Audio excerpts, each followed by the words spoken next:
দর্শক আসসালামু আলাইকুম। আমি একটু আদা রসুন বাটা দেব টক দই,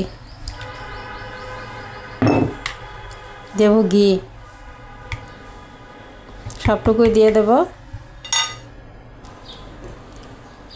লবণ। এটা দিয়ে আমি ম্যারিনেট করে রেখে দেব। প্যান বসাইছি, প্যান আমার গরম হয়ে গেছে তেল। এখন দিয়ে দেব আমি পেঁয়াজ। এখন এই ব্রেস্তার ভিতরে আমি ম্যারিনেট করা মাছ দিয়ে দিব।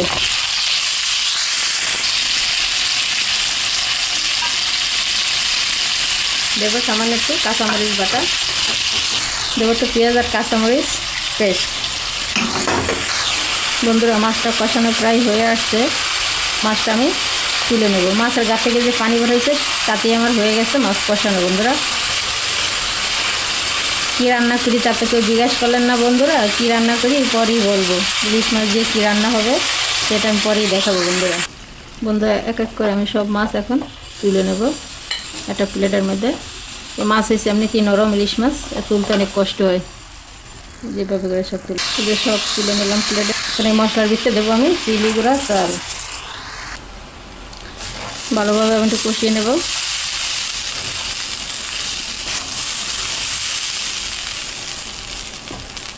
তাহলে আমার কষানো শেষ হলো। এখন দেবো আমি গরম পানি পরিমাণ মতো।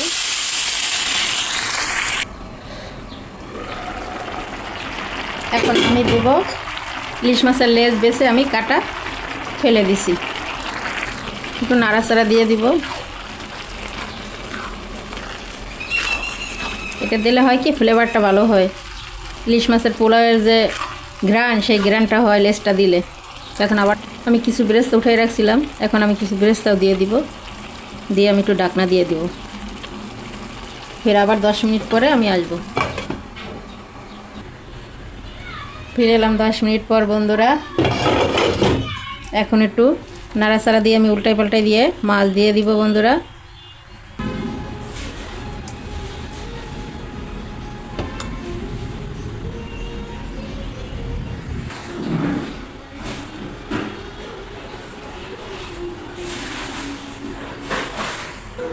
আবার একটু বেরেস্তা দিয়ে দিব।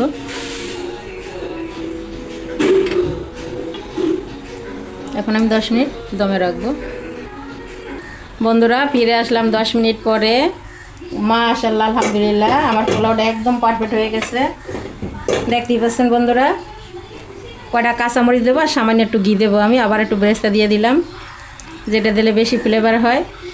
আমাদের নিজের হাতের ঘি। আর আমি এখানে কোনো মশলা ইউজ করি না। ইলিশ মাছ, শুধু ইলিশ মাছ, আর কিছুই না। বাংলার বাঙালি আমরা, তো ইলিশ মাছ দিয়ে পোলাও বাফে রান্না করলাম। ভিডিওটি কেমন লাগলো অবশ্যই কিন্তু আপনাদের বন্ধুরা কমেন্টে জানাতে হবে। তো দর্শক, কেমন লাগলো আমার ইলিশ পোলাওর ভিডিওটি? আমরা বাতে মাছে বাঙালি, তো বাঙালিয়ান খাবার। ভিডিওটি ভালো করে দেখেন। আমি কোনো মশলা ইউজ করি নাই, শুধু গরম পেঁয়াজ আর কিছুই না। পেঁয়াজ কাঁচামরিচ দিয়ে আমি ইলিশ মাছের পোলাও রান্না করলাম। আবারও বলছি, যদি ভালো লাগে বেশি বেশি করে আমার চ্যানেলটিকে সাবস্ক্রাইব করবেন। বন্ধুরা যারা করছেন তাদের উদ্দেশ্যে বলি থ্যাংক ইউ। ভাইয়ারাও আপুরা দেশ ও বিদেশ থেকে যারা দেখছেন তাদেরকে বলি, যারা আমার চ্যানেলটিকে সাবস্ক্রাইব করেন অবশ্যই আমার চ্যানেলটিকে একটা সাবস্ক্রাইব করে দিবেন। আর বেশি বেশি করে আমার ভিডিওটিকে শেয়ার দেবেন। আর যদি আমার ভিডিও ভালো লাগে, অবশ্যই আমি জানি ভালো লাগে এবং লাগবে, যদি লাগে তাইলে আমাকে মেসেজ অবশ্যই জানাতে হবে যে আমার রান্নাটি কেমন হলো।